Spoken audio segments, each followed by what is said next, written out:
በይሁዳ ነገሥታት በኢዮአታም በአካዝና በሕዝቅያስ ዘመን ወደ ሞሪታዊው ወደ ሚክያስ የመጣው የእግዚአብሔር ቃል ስለ ሰማርያና ስለ ኢየሩሳሌም ያየው ራእይ ይህ ነው። እናንተ አሕዛብ ሆይ ሁላችሁም ስሙ፣ ምድር ሆይ በውስጧም የምትኖሩ ሁሉ አድምጡ። ጌታ ከቅዱስ መቅደሱ ልዑል እግዚአብሔር በእናንተ ላይ ይመሰክርባችኋል። በሰማርያና በኢየሩሳሌም ላይ የተላለፈ ፍርድ። እነሆ እግዚአብሔር ከመኖሪያ ስፍራው ይመጣል፣ ወርዶም በምድር ከፍታዎች ላይ ይራመዳል። ተራሮች ከስሩ ይቀልጣሉ፣ ሸለቆዎችም ይሰነጠቃሉ። በእሳት ፊት እንዳለ ሰም በገደል ላይ እንደሚወርድ ፈሳሽ ይሆናሉ። ይህ ሁሉ የሚሆነው ስለ ያዕቆብ በደል ስለ እስራኤልም ቤት ኃጢአት ነው። የያዕቆብ በደል ምንድን ነው? ሰማርያ አይደለችምን? የይሁዳስ የኮረብታ መስገጃ ምንድን ነው?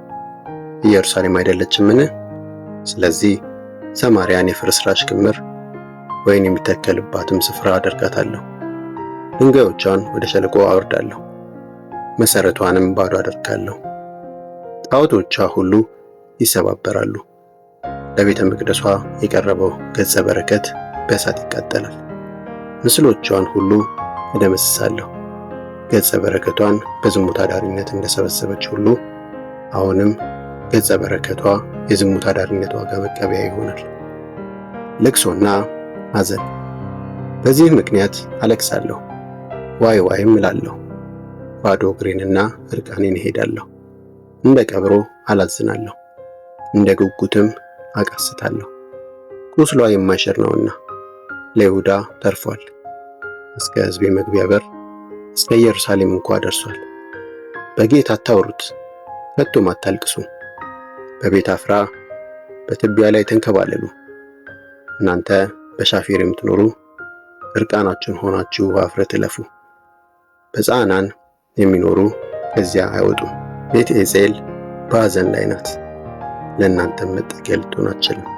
ከመከራውን መገላገልን በመሻት በማሮት የሚኖሩ በስቃይ ይወራጫሉ። እስከ ኢየሩሳሌም በር ሳይቀር ክፉ ነገር ከእግዚአብሔር ዘንድ መጥቷልና። እናንተ በለኪሶ የምትኖሩ ፈረሶችን ከሰረገላው ጋር አያይዙ። ለጽዮን ሴት ልጅ የኃጢአት መጀመሪያ እናንተ ነበራችሁ፣ የእስራኤል በደል በእናንተ ዘንድ ተገኝቷልና። ስለዚህ እናንተ ለሞሬሼት ጌት ማጫ ትሰጣላችሁ።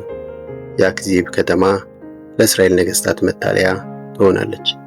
እናንተ በመሪሳ የምትኖሩ ድል አድራጊ አመጣባቸዋለሁ።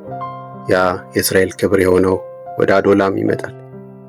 ደስ ለምትሰኙባቸው ልጆቻችሁ በሐዘን ራሳችሁን ተላጩ። ራሳችሁን እንዳሞራ ራስ ተመለጡት፣ ከእናንተ በምርኮ ይወሰዳሉና።